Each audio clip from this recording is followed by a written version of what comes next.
അമേരിക്കയ്ക്ക് ഖാംനെയി എന്ന് പറയുന്നത് എത്രത്തോളം ഒരു പേടി സ്വപ്നമാണ്. അപ്പോൾ അത്രയും വലിയൊരു ഓപ്പൺ ചെക്ക് വെച്ചതോടുകൂടി ട്രംപിന് സത്യം പറഞ്ഞാൽ ഒരു രക്ഷയുമില്ലാത്ത അവസ്ഥ. ഏതാണ്ട് 36,000 പേരെ കൊലപ്പെടുത്തിയെന്നൊരു വാർത്ത വന്നിട്ടുണ്ട്. ആ രാജ്യത്തെ വിധ്വംസക ശക്തികൾ അവര് കരുത്താർജിക്കുകയും ഭരണം പിടിച്ചെടുക്കുകയും ചെയ്യുന്നു എന്നുള്ളതായിരുന്നു.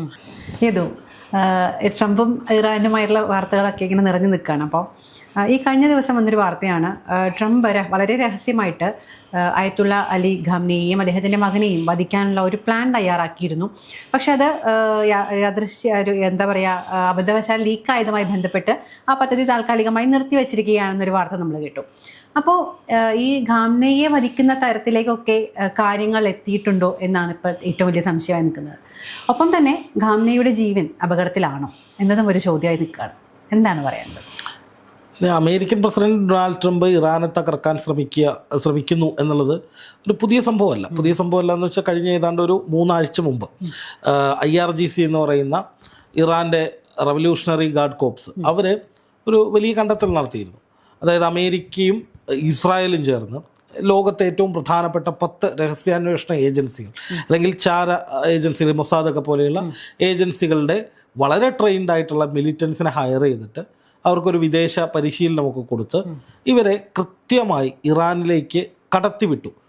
അവരാണ് അവിടുത്തെ ആഭ്യന്തര കലാപത്തിൻ്റെ തുടക്കക്കാർ. ആഭ്യന്തര കലാപത്തിനിടയിൽ പല കൊലപാതകങ്ങളും നടന്നത് ഈ കലാപത്തിൻ്റെ ഭാഗമായിട്ടല്ല, മറിച്ച് ഈ ട്രെയിൻഡ് ആയിട്ടുള്ള ഏജൻസിനെ ഉപയോഗിച്ചിട്ടാണ്. അല്ലെങ്കിൽ അവരാണ് ഈ കൊലപാതകങ്ങൾ നടത്തിയത്. ആ കൊലപാതകങ്ങൾ സർക്കാരിൻ്റെ തലയിൽ കെട്ടിവെച്ചതിന് ശേഷം അവർ ജനങ്ങൾക്കിടയിലേക്ക് ഹെയ്റ്റ് പ്രചരിപ്പിക്കുകയായിരുന്നു. അയത്തുള്ള അലി ഖാംനെയ്ക്കെതിരായ ഒരു വികാരം ഉണ്ടാക്കിയെടുക്കാൻ വേണ്ടിയിട്ട് ഇവർ ശ്രമിച്ചിരുന്നു എന്നുള്ള റിപ്പോർട്ട് IRGC നേരത്തെ പുറത്തുവിട്ടതാണ്.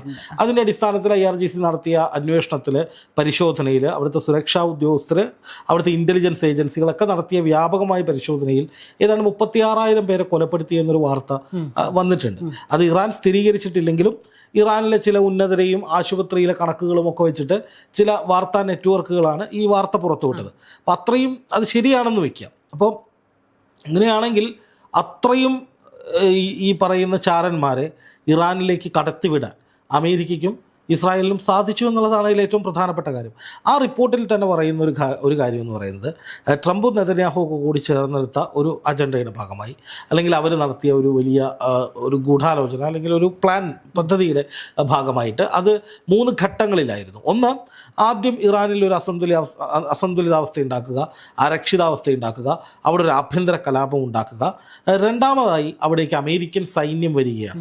ആ രണ്ടാമത്തെ പ്ലാനിൻ്റെ തൊട്ട് മുമ്പ് വരെയുള്ള കാര്യങ്ങൾ സംഭവിച്ചതാണ്. കാരണം American president Donald Trump Truth സോഷ്യലിൽ ഒരു ദിവസം പറയുന്നു, നിങ്ങൾ പ്രക്ഷോഭകാരികളെ ഇറാൻ അടിച്ചമർത്തരുത്, അങ്ങനെ ഉണ്ടായാൽ പ്രക്ഷോഭകാരികൾക്ക് വേണ്ടി യുദ്ധം ചെയ്യാൻ, ആക്രമിക്കാൻ അല്ലെങ്കിൽ അവരെ സംരക്ഷിക്കാൻ ഞങ്ങൾ വരും എന്ന് വരെ ട്രംപ് പറഞ്ഞതാണ്. അപ്പോൾ ആദ്യത്തേത് ഇറാനിൽ ഒരു വലിയ ആഭ്യന്തര കലാപം ഉണ്ടാകുന്നു. 2, അമേരിക്കൻ സൈന്യം അവിടെ കയറി ഇടപെടുന്നു.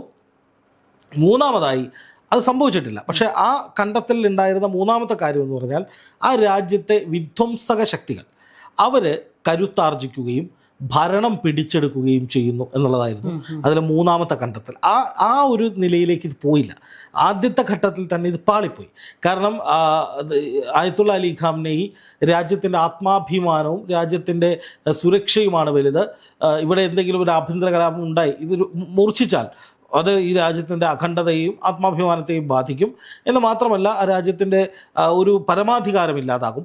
അമേരിക്ക അടക്കമുള്ള പാശ്ചാത്യ ശക്തികളായിരിക്കും നിങ്ങളെ ഭരിക്കാൻ പോകുന്നത് എന്ന് ഖാംനെയി ഒളിവിലാണ് എന്ന് പറഞ്ഞിരുന്ന സമയത്താണ് സംഭവിക്കുന്നത്. ഖാംനെയി പൊടുന്നനെ പൊതുജന മധ്യത്തിൽ വന്ന് പറഞ്ഞതോടുകൂടി ലക്ഷക്കണക്കിന് ഇറാനികൾ രാജ്യത്തിന് വേണ്ടി തെരുവിലിറങ്ങുകയും പ്രക്ഷോഭങ്ങൾ ഏറെക്കുറെ അവസാനിക്കുകയും ട്രംപിൻ്റെ സൈന്യത്തെ പ്രതീക്ഷിച്ചിരുന്ന പ്രക്ഷോഭകാരികൾ സൈന്യം വരാതായതോടെ ട്രംപിനെതിരെ തിരിയുകയും ചെയ്യുന്ന കാഴ്ച കണ്ടു. അപ്പോൾ രണ്ടാമത്തെ ഘട്ടത്തിൽ വെച്ച് ഇത് അവസാനിച്ചു പോയി. രണ്ടാമത്തെ ഘട്ടത്തിലേക്ക് എത്തിയില്ല, അപ്പോഴേക്കും അത് തീർന്നു. പക്ഷെ അല്ലായിരുന്നുവെങ്കിൽ ഈ 2ാം ഘട്ടത്തിൽ അമേരിക്കൻ സൈന്യം ഇറങ്ങുന്നു. 3ാം ഘട്ടത്തിൽ രാജ്യത്തെ വിമത ശക്തികൾ അവർ ഭരണം പിടിക്കുമായിരുന്നു. അതായിരുന്നു പദ്ധതി. അപ്പോൾ ആ ഭരണം പിടിക്കുമ്പോൾ സ്വാഭാവികമായിട്ടും ഭരണാധികാരിയെ കീഴ്പ്പെടുത്തണമല്ലോ. ഭരണാധികാരിയെ കീഴ്പ്പെടുത്തണമെങ്കിൽ ഭരണാധികാരി ഉള്ളിടത്തേക്ക് പോകണമല്ലോ. അവിടെ സ്വാഭാവികമായിട്ടും അദ്ദേഹത്തിൻ്റെ കുടുംബാംഗങ്ങളും ഉണ്ടാകുമല്ലോ. ഇതിലെനിക്ക് തോന്നുന്നു ഈ പറയുന്ന മകനെ കൊല്ലാൻ തീരുമാനിച്ചു എന്ന് പറയുന്നത് അദ്ദേഹത്തിൻ്റെ മൂന്നാമത്തെ മകനായിരിക്കും. ഈ മൂന്നാമത്തെ മകനാണ് ഇപ്പോൾ അവിടുത്തെ ഓഫീസിൻ്റെ ഭരണ ചുമതല. അത് ഏതാണ്ട് ഒരു മാസം മുന്നേ തന്നെ ഈ ഭരണം കൈമാറിയതായിട്ട് ഖാംനെയി മകനെ ഓഫീസിൻ്റെ ചുമതലകൾ കൈമാറിയിട്ട് റിപ്പോർട്ടുണ്ടായിരുന്നു. അപ്പോൾ അയാളെ, അതായത് ഖാംനെയിക്ക് ശേഷം ഭരണത്തിലേറാൻ സാധ്യതയുള്ള ആളെ കൂടി വധിക്കുമ്പോൾ ആ വംശം തന്നെ അറ്റുപോകുന്നു എന്നുള്ളതിലേക്ക് കാര്യങ്ങളെ എത്തിക്കാൻ വേണ്ടിയിട്ടാണ് അങ്ങനെ ഒരു നീക്കം നടത്തിയത്. അപ്പോൾ അങ്ങനെ ഒരു വലിയ നീക്കം നടന്നിരുന്നു. അപ്പോൾ അതിൽ നിന്ന് മനസ്സിലാക്കേണ്ടത്, ഒന്ന്, അമേരിക്കയ്ക്ക് ഖാംനെയി എന്ന് പറയുന്നത് എത്രത്തോളം ഒരു പേടി സ്വപ്നമാണ്. അല്ലെങ്കിൽ ഇത്രയും റിസ്ക് എടുക്കില്ലല്ലോ. ഇറാൻ എന്ന് പറയുന്നത് വെനിസ്വല പോലെയല്ല. അപ്പോൾ പലരും പറയുന്നു വെനിസ്വലയിൽ കയറി ആക്രമിച്ചതുപോലെ ട്രംപ് ഇപ്പോൾ അങ്ങ് ചെയ്യും എന്ന് പറഞ്ഞാൽ അതുപോലെയല്ല ഇറാൻ. അങ്ങനെയാണെങ്കിൽ ഇത്ര ആളുകളൊന്നും എപ്പോഴോ സംഭവിക്കേണ്ടതായിരുന്നു. അപ്പോൾ ഇതെന്ന് പറഞ്ഞു കഴിഞ്ഞാൽ ഖാംനെയിയുടെ ജീവൻ ഭീഷണി. എനിക്ക് തോന്നുന്നു ഈ റിപ്പോർട്ടുകളൊക്കെ പതിയെ പുറത്തു വിടുന്നത് അമേരിക്ക തന്നെയാണെന്നാണ്. അതായത് ഖാംനെയിയുടെ ജീവൻ അപകടത്തിലാണ്, ഞങ്ങളുടെ കയ്യിൽ വലിയ പദ്ധതികളുണ്ട്, ഖാംനെയി സറണ്ടർ ആയില്ലെങ്കിൽ ചിലപ്പോൾ ഞങ്ങളത് എക്സിക്യൂട്ട് ചെയ്യും എന്ന തരത്തിലൊക്കെ ശരിക്കും പറഞ്ഞാൽ ഇറാനെയും ഖാംനെയും ഒന്ന് ഭയപ്പെടുത്തുക, അല്ലെങ്കിൽ ഒരു വാണിംഗ്, ഒരു മുന്നറിയിപ്പ് പോലെ നൽകുക എന്ന നിലയിലേക്ക് വരുന്ന കാര്യങ്ങളാണ് എന്നാണ് ഞാൻ മനസ്സിലാക്കുന്നത്. പക്ഷെ എന്തായാലും അതിലൊന്നും ഖാംനെയി വീഴുന്നില്ല, അല്ലെങ്കിൽ ഖാംനെയോ ഇറാനോ ഭയപ്പെടുന്നില്ല. ഇപ്പം എന്ന് പറഞ്ഞാൽ നമ്മളിപ്പോൾ കാണുന്നത് എന്താണ്, അമേരിക്ക ഏതാണ്ട് 2 മാസമായിട്ട് ഒരേ കാര്യങ്ങൾ റിപ്പീറ്റ് ചെയ്തുകൊണ്ടിരിക്കുകയാണ്. അപ്പോൾ ഈ കഴിഞ്ഞ മണിക്കൂറിലും ട്രംപ് പറഞ്ഞത് എന്താണ്, മൂന്നാമത്തെ ചർച്ച പരാജയപ്പെട്ടാൽ യുദ്ധം എന്നാണ്. ഇയാൾ ഇത് തന്നെയാണ് ആദ്യത്തെ ചർച്ച പരാജയപ്പെട്ടാലും ഇത് തന്നെയാണ് പറഞ്ഞത്.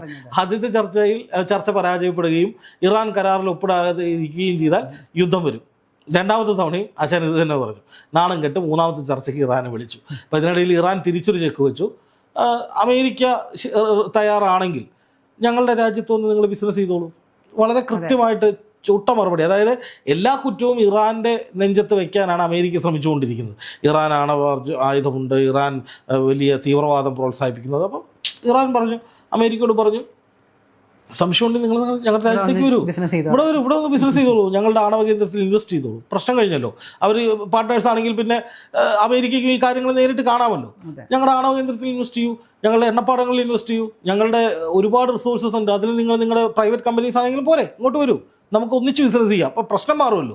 അപ്പോൾ അത്രയും വലിയൊരു ഓപ്പൺ ചെക്ക് വെച്ചതോടുകൂടി ട്രംപിന് സത്യം പറഞ്ഞാൽ ഒരു രക്ഷയുമില്ലാത്ത അവസ്ഥയാണ്. ഞാനിതിനെ വളരെ രസകരമായിട്ടുള്ള ഒരു ഗെയിമായിട്ടാണ്, ഇറാൻ്റെ ഒരു ഗെയിമായിട്ടാണ് ഞാനിതിനെ കാണുന്നത്. ഇപ്പോൾ ഖാംനെയിയെ കൊല്ലും എന്ന് പറയുമ്പോൾ സ്വാഭാവികമായിട്ടും ലോകശക്തിയായിട്ടുള്ള ഒരാൾ, അല്ലെ പോട്ടെ, കൊച്ചിയിലൊരു വലിയ ഗുണ്ടാത്തലവൻ വന്നിട്ട് ഒരു സാധാരണക്കാരനായ യുവാവിനോട് വന്നിട്ട് നിന്നെ ഞാൻ തട്ടിക്കളയെന്ന് പറഞ്ഞാൽ പേടിക്കും, കല വീഴും. ഈ ഒരു രീതിയിലേക്ക് ഈ ഗെയിം കൊണ്ടുപോകാനാണ് ട്രംപ് ശ്രമിച്ചുകൊണ്ടിരിക്കുന്നത്. ഞാൻ ലോക നേതാവാണ്, ലോക ശക്തിയാണ്, ഇസ്രായേലുണ്ട് ഞങ്ങളുടെ കൂടെ, ബ്രിട്ടൻ ഉണ്ട്, പശ്ചിമേഷ്യയിൽ സൈനിക കേന്ദ്രങ്ങളുണ്ട്, ഞങ്ങളെല്ലാവരും കൂടി പറയുകയാണ് സറണ്ടർ ആവണം എന്ന് പറയുമ്പോൾ അമേരിക്ക ഉദ്ദേശിക്കുന്ന ഒരു പ്രതികരണമല്ല അവിടുന്ന് വരുന്നത്. പടക്കപ്പൽ ഇറക്കി നോക്കി, അപ്പോൾ പടക്കപ്പൽ തകർക്കാനുള്ള സംവിധാനം അപ്പുറത്ത് വന്നു. അതുപോലെ ഇപ്പോൾ ഖാംനെയിയെ വധിക്കാനായിട്ട് തീരുമാനിച്ചിരിക്കുന്നു. അപ്പോഴും ഖാംനെയി പറയുന്നത്, അല്ലെങ്കിൽ ഇറാൻ പറയുന്നത്, നമുക്ക് നോക്കാം, നിങ്ങൾ വരുമെന്നാണ്. അപ്പോൾ ഒരു 18ാമത്തെ അടവും കഴിഞ്ഞ് 19ാമത്തെ അടവുണ്ടെങ്കിൽ അതാണ് വന്നപ്പോൾ തന്നെ ഖാംനെയി ചെയ്തത് എല്ലാം. ഇനി അതിനുശേഷം എന്താണോ അങ്ങനെ ഒന്ന് സംഭവിച്ചാൽ അതിനുശേഷം എന്താണോ ചെയ്യാൻ പറ്റുന്നത് ആ കാര്യങ്ങളൊക്കെ കൃത്യമായി ചെയ്തു വെച്ചിരിക്കുന്നു എന്നുള്ളതാണ്. മരണത്തെ അദ്ദേഹം ഭയപ്പെടുന്നില്ല എന്നുള്ളതാണ്. അല്ല, ഇത് ഇറാൻ എന്ന് പറയുന്നത് ഒരു ഇസ്ലാമിക റിപ്പബ്ലിക് ആണല്ലോ. ഇറാന്റെ സൈന്യം എന്ന് പറയുന്നത് ഈ IRGC ആയാലും അവരുടെ ഒഫീഷ്യൽ സൈന്യമായാലും ഇവർ ഈ രക്തസാക്ഷിത്വം മഹത്തരമാണ് വിചാരിക്കുന്നതാണ്. അതായത് അമേരിക്കയുടെ സൈന്യം എന്ന് പറയുന്നത് ശമ്പളത്തിന് വേണ്ടി ജോലി ചെയ്യുന്ന ആളുകളാണ്. അവർക്ക് നിശ്ചിത ശമ്പളമുണ്ട്, ഉയർന്ന ഒരു കാറ്റഗറിയിലാണ് അവർ പ്ലേസ് ചെയ്യപ്പെടുന്നത്. അതിനൊക്കെ വേണ്ടിയിട്ടാണ് ഈ പറയുന്ന അമേരിക്കൻ സൈനികർ ജോലി ചെയ്യുന്നത്. അവരൊരു ജോലിയാണ്. പക്ഷെ ഇതല്ല, ഇത് രക്തസാക്ഷിത്വം മഹത്തരമാണെന്ന് ചിന്തിക്കുന്ന അത്തരം ഒരു കൂട്ടമാണ്. തങ്ങളുടെ രാജ്യത്തിൻ്റെ പരമാധികാരത്തിനും ആത്മാഭിമാനത്തിനും വേണ്ടി മരിക്കാനും ഞങ്ങൾ തയ്യാറാണ്, മരിച്ചു കഴിഞ്ഞാൽ സ്വർഗത്തിൽ പോകുമെന്ന് ചിന്തിച്ചിറങ്ങിയിരിക്കുന്ന ആളുകളാണ്. അല്ല, അതുകൊണ്ട് തന്നെയായിരിക്കും ഒരുപക്ഷെ ഖാംനെയെ കൊന്നു കഴിഞ്ഞാൽ അതോടുകൂടി ആ ഒരു രാജ്യം ഇല്ലാതാവും, അല്ലെങ്കിൽ എല്ലാം അമേരിക്കയുടെ കൈപ്പിടിയിലേക്ക് ഒതുങ്ങുമെന്ന് അമേരിക്ക കരുതുന്നത് അല്ലേ. പക്ഷെ അതിനപ്പുറം ഈ പറയുന്നത് പോലെ അത് അവരുടെ ജീവിതത്തിൻ്റെ ഒരു ഭാഗമാണ് എന്നാണ് ആ സേന തീരുമാനിച്ചിരിക്കുന്നത്, അല്ലെങ്കിൽ കരുതുന്നത്. അതുകൊണ്ട് തന്നെ എന്ത് സംഭവിച്ചാലും സ്വന്തം ജീവൻ നഷ്ടപ്പെട്ടാലും അവർക്കതൊരു വിഷയമല്ല. അല്ല, അതുകൊണ്ടാണ് അമേരിക്കയ്ക്ക് ഇവരെ ഒരു തരത്തിലും സമ്മർദ്ദമോ ഭീഷണിയോ വിരട്ടലും വിലപേശലും ഇങ്ങോട്ട് വേണ്ടെന്ന് പറയുന്നത് പോലെ ഇറാൻ പറയുന്നത് നിങ്ങൾ എന്ത് ചെയ്താലും ഞങ്ങൾക്ക് അതിന് ആൾട്ടർനേറ്റീവ് ഉണ്ട്. അതായത് ഇപ്പോൾ ഖാംനെയി കൊല്ലപ്പെടുന്നു എന്നൊരു സാഹചര്യം അതുണ്ടാവാനുള്ള ഒരു സാധ്യതയുമില്ല എന്ന് ഇറാൻ പറയുന്നു. ഇനി അഥവാ കൊല്ലപ്പെട്ടാലും ഈ ഖാംനെയിക്ക് ശേഷം അല്ലെങ്കിൽ ആ ഒരു സാഹചര്യത്തെ എങ്ങനെ അതിജീവിക്കണം, ഏത് നിലയിലായിരിക്കണം പ്രവർത്തനങ്ങൾ, പിന്നീട് രാജ്യത്തിനകത്ത് മുന്നോട്ട് പോകണം തുടങ്ങിയ കാര്യങ്ങളെക്കുറിച്ചൊക്കെ അവിടെ സ്കെച്ച് ചെയ്തിട്ടുണ്ട്, നേരത്തെ തന്നെ പറഞ്ഞു വെച്ചിട്ടുണ്ട്. അപ്പം അമേരിക്ക വന്നിട്ട് അല്ലെങ്കിൽ ട്രംപ് വന്നിട്ട് ഖാംനെയി ഇപ്പം തട്ടിക്കളയും എന്ന് പറഞ്ഞാൽ പോയി പണി നോക്കണോ എന്നേ പറയും. പേടിക്കുന്ന പറയുമ്പോൾ ഒരു രക്ഷയില്ല, പേടിക്കുന്നില്ല. ഇപ്പം ട്രംപാണ് പേടിച്ചുകൊണ്ടിരിക്കുന്നത്. കാരണം ഈ ഇറാൻ ഏതെങ്കിലും തരത്തിൽ ഒരു 100 മിസൈലുകൾ ഇട്ടാൽ ആ കപ്പൽ പോവും, കപ്പൽ വെള്ളത്തിൽ പോവും. ലോകത്തെ ഏറ്റവും മികച്ച സബ്മറൈനുകൾ ഉള്ളത് ഇറാനാണ്. ഇതാരും സംസാരിക്കുന്നില്ല. ഏറ്റവും മികച്ച നാല് സബ്മറൈനുകളാണെന്ന് തോന്നുന്നു ഇറാൻ്റെ പക്കലുള്ളത്.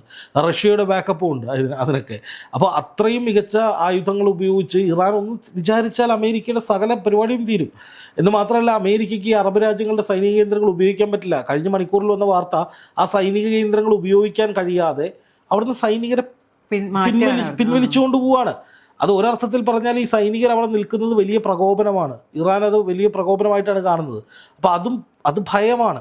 അപ്പോൾ നോക്കുക, ഇറാൻ്റെ കരുത്തിന് മുന്നിൽ അമേരിക്ക കൊണ്ടുവന്ന സൈനികരെ പിന്തിരിഞ്ഞ് അവർ ചിതറി ഓടുകയാണ്, തിരിച്ചുള്ള ജീവനം കൊണ്ട് പോവാണ്. ഞാൻ മതിയായി കാര്യമില്ല പോവാ. ഇതാണ് ഇതിൻ്റെ ചിത്രം. അപ്പോൾ വീണ്ടും ട്രംപ് ഇരുന്നിട്ട് പറയാണ് അടുത്ത ചർച്ച പരാജയപ്പെട്ടാൽ യുദ്ധം. ഇത് ശരിക്കും ഒന്ന് ക്ലച്ച് പിടിക്കും. ഖാംനെയെ കൊല്ലുമെന്ന് പറയുന്നു, ഇറാനിൽ ആഭ്യന്തര കലാപം ഉണ്ടാകുന്നു. ആ ടൈമിൽ ട്രംപ് പറഞ്ഞത് ഭരണമാറ്റം ഇറാനിൽ ഉണ്ടാകും എന്ന് പ്രഖ്യാപിച്ച ആളാണ് ട്രംപ്. 2 മാസമായി, ഒന്നും ഉണ്ടായില്ല.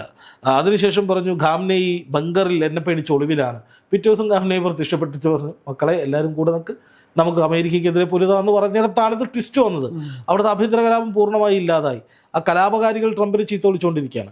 അതുപോലെ ഈ ജനങ്ങൾ മുഴുവൻ ഒറ്റക്കെട്ടായിട്ട് നിൽക്കുക. അപ്പോൾ ഇറാന് ഒരു തരത്തിലും തൊടാൻ കഴിയില്ല എന്ന് അമേരിക്ക ബോധ്യപ്പെടുന്ന ഈ സമയത്ത് തന്നെയാണ് ഖാംനെയിയെ വധിക്കാനായിട്ടുള്ള പദ്ധതി ഉണ്ടായിരുന്നു എന്ന കഥ പുറത്തു വരുന്നത്. സ്വാഭാവികമായിട്ടും അത് ഉറപ്പിക്കാം, അമേരിക്ക തന്നെ പുറത്തുവിട്ടതായിരിക്കും. ട്രംപ് വെറുതെ ഈ ഖാംനെയിയെ പേടിപ്പിക്കാൻ വേണ്ടിയിട്ടുള്ള പരിപാടിയായിരിക്കും. പക്ഷേ ഇതിനിടയിൽ മറ്റൊരു കാര്യമുണ്ട്.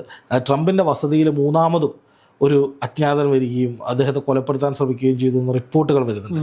മുമ്പ് ഇറാൻ പറഞ്ഞത്, ഇറാൻ ഒരു വീഡിയോ പുറത്തുവിട്ടത് ട്രംപിനെ മുമ്പ് വധിക്കാൻ ശ്രമിച്ചതിൻ്റെ ഒരു വീഡിയോ ഇറാൻ്റെ സൈന്യം ഒഫീഷ്യലായിട്ട് പുറത്തുവിട്ടിരുന്നു. അപ്പോൾ ഈ പറയുന്ന പോലെ ട്രംപ് ഖാംനെയിയെ വേട്ടയാടാനോ കൊലപ്പെടുത്താനോ ഒക്കെ ശ്രമിക്കുന്നു എന്ന് പറയുമ്പോൾ അതേസമയം ട്രംപിന് അവിടെ വലിയ ഭീഷണികൾ സംഭവിച്ചുകൊണ്ടിരിക്കുന്നുണ്ട്. അപ്പോൾ ഇറാനെ സംബന്ധിച്ച് ഇറാൻ നമ്മൾ കാണുന്നതല്ല. ഇറാന് പ്രോക്സി ഗ്രൂപ്പുകളുണ്ട്, മിലീഷ്യ ഗ്രൂപ്പ്സ് ഉണ്ട്, പല ചാവേർ സംഘങ്ങളുണ്ട്. ഇതൊക്കെ ലോകത്തിൻ്റെ പല ഭാഗങ്ങളിലും ഉണ്ട്. പണ്ട് ഒരു വിദേശകാര്യ നിരീക്ഷകൻ ഒരു ഇൻ്റർവ്യൂവിൽ ഒരു ചർച്ചയിൽ പറഞ്ഞത്, ലോകത്ത് ഏത് രാജ്യത്തും കയറി ആക്രമിക്കാൻ കഴിയുന്ന നെറ്റ്വർക്കുള്ള രാജ്യമാണ് ഇറാൻ. അതിനായി നെറ്റ്വർക്ക് ഉണ്ട് അവരുടെ സൈന്യത്തിന്. അത് ഈ പറഞ്ഞ പോലെ ആരുമാകാം, പ്രോക്സി ഗ്രൂപ്പുകളാകാം, മിലീഷ്യസ് ആകാം, എന്തും ആകാം. അതുകൊണ്ടാണ് അവർ ആക്സിസ് ഓഫ് ഈവിൾ എന്ന് വിളിക്കുന്നത് അമേരിക്ക. ആക്സിസ് ഓഫ് റെസിസ്റ്റൻസ് എന്നാണ് ഇറാൻ സ്വയം വിശേഷിപ്പിക്കുന്നത്, പ്രതിരോധത്തിൻ്റെ അച്ചുതണ്ടെന്നാണ്. പക്ഷേ അമേരിക്ക പറയുന്നത്, അല്ലെങ്കിൽ പാശ്ചാത്യ സംഘം പറയുന്നത് ഈ പറയുന്ന ഈ ആക്സിസ് ഓഫ് തിന്മയുടെ അച്ചുതണ്ടെന്നാണ്. അപ്പോൾ അതിനുള്ള കാരണം അതാണ്. ഈ ലോകത്ത് നടക്കുന്ന പല അറ്റാക്കുകളും, പാശ്ചാത്യ ശക്തികൾക്കെതിരായിട്ടുള്ള സകലമാന അറ്റാക്കുകളുടെയും ചുക്കാൻ പിടിക്കുന്നത് ഏതെങ്കിലും ഒരു അറ്റത്ത് ഇറാൻ ഉണ്ടാകും എന്നുള്ളതിൻ്റെ അടിസ്ഥാനത്തിലാണ്. അപ്പോൾ ഇറാനെ തകർക്കാൻ അല്ലെങ്കിൽ ഇറാനെ ആക്രമിക്കാൻ, ഖാംനെയിയെ വധിക്കാനൊക്കെ ആയിട്ട് ഇറങ്ങി തിരിച്ചിട്ട് ഒടുവിൽ സ്വന്തം ജീവൻ പോലും അപകടത്തിലാകുന്ന, അല്ലെങ്കിൽ സ്വന്തം നിലനിൽപ്പ് പോലും അവതാളത്തിലാകുന്ന ട്രംപിനെയാണ് നമ്മൾ കണ്ടുകൊണ്ടിരിക്കുന്നത്. അതുകൊണ്ടാണ് ട്രംപ് ഇടയ്ക്കിടയ്ക്ക് ഇങ്ങനെ ഈ വധഭീഷണിയും ആക്രമണവും യുദ്ധവും, ശരിക്കും പറഞ്ഞാൽ ഇപ്പോൾ യുദ്ധം എന്ന് കേൾക്കുന്നത് ഒരു കോമഡി പോലെ ആയിട്ടുണ്ട്. അത് ട്രംപ് പറയുമ്പോൾ ഇറാൻ പറയുന്നത് സൂക്ഷിച്ച് നമ്മൾ വളരെ ജാഗ്രതയോടെ കാണണം. പക്ഷേ ഇറാൻ ഒന്നും പറയുന്നില്ല. ഇറാൻ പറയുന്നത് ഇങ്ങോട്ട് വന്നാൽ തിരിച്ചടിക്കുന്നു, അതേ പറഞ്ഞിട്ടുള്ളൂ. പക്ഷെ ട്രംപിൻ്റെ വാക്കുകൾ ഇപ്പോൾ യുദ്ധം എന്നൊക്കെ പറയുമ്പോൾ ശരിക്കും പറഞ്ഞാൽ ആ ഗൗരവ സ്വഭാവം പോലും നഷ്ടപ്പെടുന്ന വിധത്തിലേക്ക് നമ്മൾ തന്നെ രാവിലെ ഇരുന്ന് ഈ അൽ ജസീറയും ഈ പറയുന്ന ഇന്റർനാഷണൽ ജേർണൽസൊക്കെ വായിക്കുമ്പോൾ ശരിക്കും പറഞ്ഞാൽ ഇന്നെന്ത് ഇയാളൊന്നും പറയാത്തത്, കുറച്ച് കഴിയുമ്പോൾ ഇപ്പം അടിക്കുന്നു, ഇപ്പം പൊട്ടിക്കും, ഒന്നും നടക്കുന്നുമില്ല.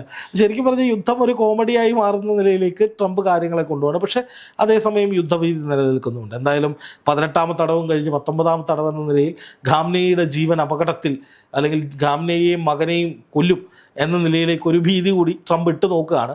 അത് എന്താകുമെന്ന് നാളത്തെ ചർച്ച കഴിയുമ്പോൾ അറിയാം.